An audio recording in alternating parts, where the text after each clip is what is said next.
Praise to him who reigns above in majesty. We bring you greetings in the name of our Lord and Savior Jesus Christ. Akiwa ní orúkọ Jésù Kristi Olúwa wa. And I welcome you to your favorite program, You Shall Know the Truth. A sì kí yín káàbọ̀ sí orí ètò wa ẹ̀yin ò mọ̀ òtítọ́. In this episode, Ní oríta yìí, we want to examine the question whether Jesus truly knows you. a fẹ́ béèrè ìbéèrè kan lọ́wọ́ wa pé bóyá Jésù Kristi ó dá ọ mọ̀. We live in a world where a lot of people say, Jesus is Lord, Jesus is Lord. À ń gbé ìgbé ayé eléyìí tó lúkúlùkù wá sọ pé Jésù ni Olúwa, Jésù ni Olúwa. A lot of people claims Jesus is my personal Lord and Savior. Ọ̀pọ̀ náà ló ń sọ pé Jésù jẹ́ Olúwa àti olùgbàlà mi. In actual fact, they thought they know Jesus. Àní pé bó tilẹ̀ jẹ́ wípé àwọn tá a bá sọ ní pé tòótọ́ wọ́n wò pé àwọn ọmọ Jésù Kristi ni. It doesn't matter whether you know Jesus. Kò tiẹ̀ túmọ̀ sí pé bóyá ìwọ tilẹ̀ mọ Jésù. What matters is, did Jesus truly knows you? Ṣùgbọ́n tó ṣe pàtàkì òun náà ni pé ǹjẹ́ Jésù tó mọ̀ ọ́ bí? If your acts, your conduct are not in line with Jesus, you may know Jesus, but did Jesus truly knows Tó you? bá yẹ pé ìṣe rẹ, ìwà rẹ kò ń ṣe lè tó bójú mu, a rí i pé Jésù Kristi kò lè dá ọ mọ̀. If what you practice in religion is not in line with what the word of Jesus actually recommended, you may claim you know Jesus, but did Jesus truly knows you? Tó bá jẹ́ wípé ìṣe rẹ nínú iṣẹ́ ìsìn kò ń ṣe ìlànà ilé tí Kristi tó gbé kalẹ̀, ìwọ lè sọ pé o mọ Jésù ṣùgbọ́n Jésù Kristi kò dá ọ mọ̀. That is why we want to examine what you say and then reflect on it if you know Jesus. Ìdí náà tí a fẹ́ fi ṣàṣàrò lórí nǹkan tí ẹ̀ ń sọ yìí bóyá ẹ̀yin mọ Jésù nítòótọ́. Did Jesus truly knows you? Ǹjẹ́ Jésù Kristi tó dá ọ mọ̀ bí? You may call him the way.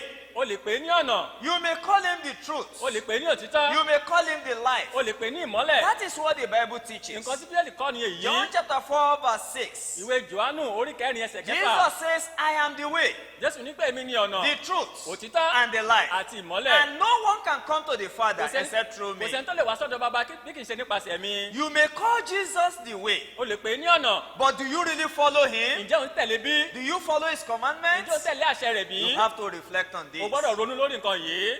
Did Jesus truly knows you? Ǹjẹ́ Jésù Kristi ó dá ọ mọ̀ bí? You may call him the light. O lè pè é ní ìmọ́lẹ̀. John chapter 8 verse 12. Ìwé Jòhánù orí kẹjọ ẹsẹ̀ Jesus kejìlá. says, I am the light of the world. Jésù wípé èmi ni ìmọ́lẹ̀ ayé. If you say Jesus is light, you say the truth. Ẹni tó bá sọ pé Jésù ni ìmọ́lẹ̀, ó ń sọ òtítọ́. But do you really see from the light of Christ? Ǹjẹ́ ṣé ò ń rí nínú ìmọ́lẹ̀ ti Kristi bí? Can you actually evaluate your life that it is in conformity with what Christ wants? Ǹjẹ́ ṣé tó wá gbé ìgbé ayé rẹ sórí òṣùwọ̀n ǹjẹ́ ó wà níbàámu pẹ̀lú ọ̀rọ̀ Jésù Do Kristi you bí? see in light of the light of the Lord Jesus Ǹjẹ́ ṣé ò ń Christ? rí nínú ìmọ́lẹ̀ ti Jésù Kristi bí? If it is not so, then Jesus truly does not know you. Tí kò bá rí bẹ́ẹ̀, ó túmọ̀ sí pé Jésù Kristi nítòótọ́ kò dá ọ mọ̀.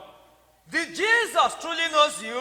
Ǹjẹ́ Jésù Kristi ó dá ọ mọ̀ bí? You may call him master and teacher. Ó lè máa pè é ní Olúwa àti olùkọ́ni. In John chapter 13, Nínú ìwé Jòhánù orí kẹtàlá, verse 13, ẹsẹ̀ kẹtàlá, Jesus said, though you call me master, Jésù ní pé ẹ̀ ń pè mí ní olùkọ́ni. and yet you do not do the things that I say. Bẹ́ẹ̀ náà ni ẹ̀ sì ṣe nǹkan náà tí mo pa láṣẹ. You call him teacher. Ẹ̀ ń pè é ní Do olùkọ́. you learn from him? Ǹjẹ́ ṣé ò ń kọ́ ọ̀dọ̀ rẹ̀ bí? Matthew chapter 11, Ìwé Mátíù orí kọkànlá, from verse 28. láti ẹsẹ̀ He ìkejìdínlọ́gbọ̀n. said, come unto me, Ẹ wá sí ọ̀dọ̀ mi. all ye who are weary, Ẹ̀yin tí and are heavy laden, tí a sì dẹrù wé I will lórí. give you rest. Èmi ó sì fún ní Jesus ìsinmi. wants you to learn from him Jésù fẹ́ kó kọ́ ní ọ̀dọ̀ òun. because he is meek and lowly, Nítorí pé onírẹ̀lẹ̀ àti onínú so tútù that ni. you can find rest for your Kí soul. o lè ní ìsinmi fún ọkàn rẹ. Do you call him Lord? Ǹjẹ́ ṣé ò ń pè ní Olúwa? Did Jesus truly knows you? Ǹjẹ́ Kristi dá ọ mọ̀ bí? You may call him Lord. Ó lè máa pè ní Olúwa. You may claim you know Ó him. lè máa wò ó pé o mọ̀ But ọ́. do you do his will? Ǹjẹ́ ṣé ò ń ṣe ìfẹ́ rẹ̀ If bí? what you do in line, what you do is not in line with the teaching of Jesus, Jesus does not truly Tó know bá yẹ pé you. nǹkan tí ò ń ṣe kò bá ìfẹ́ Jésù Kristi mu, ó túmọ̀ sí pé Jésù Kristi kò dá ọ mọ̀. Luke chapter 6, Ìwé Lúùkù orí kẹfà, verse 48. ẹsẹ̀ The kejìdínláàdọ́ta. Bible says, Bíbélì wípé, why do you call me Lord? kí ni ìdí náà tẹ fi ń pè mí ní Olúwa? Lord. Olúwa. And do not do the things that I Tí a kò commanded sì you. ṣe nǹkan náà tí mo pa láṣẹ fún You yín. may say Jesus is your personal Lord and O lè Savior. sọ pé Jésù jẹ́ Olúwa àti olùgbàlà rẹ. If what you do is not in conformity with his commandment, then Jesus truly does not know tó bá yẹ pé you, nǹkan tí ò ń ṣe kò bá ìfẹ́ àti ìlànà rẹ̀ mu Jésù Kristi kò dá ọ mọ̀. do you call him the truth?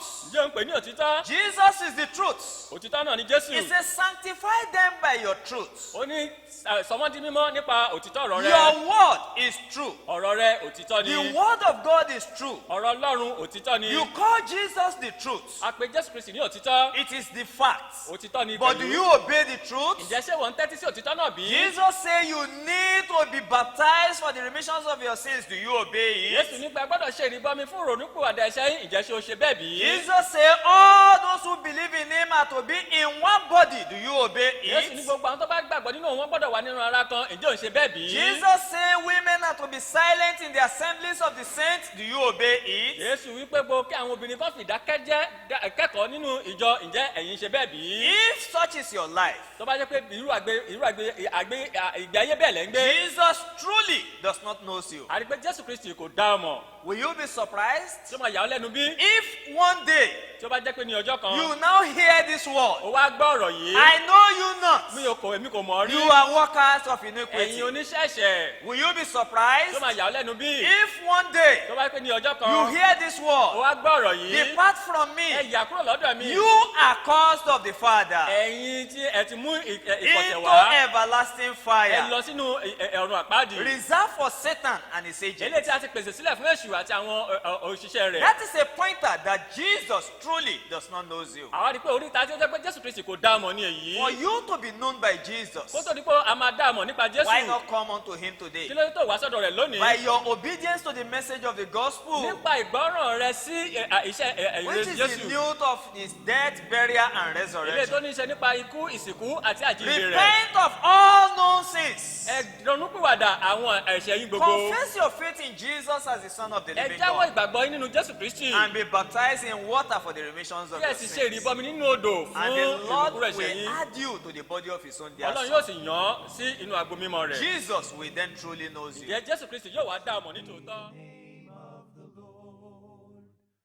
his name above all names shall stand, exalted more and more at God the Father's own right hand, where angel hosts adore. Blessed be the name, blessed be the name, blessed be the name of the Lord. Blessed be the name, blessed be the name, blessed be the name of the Lord.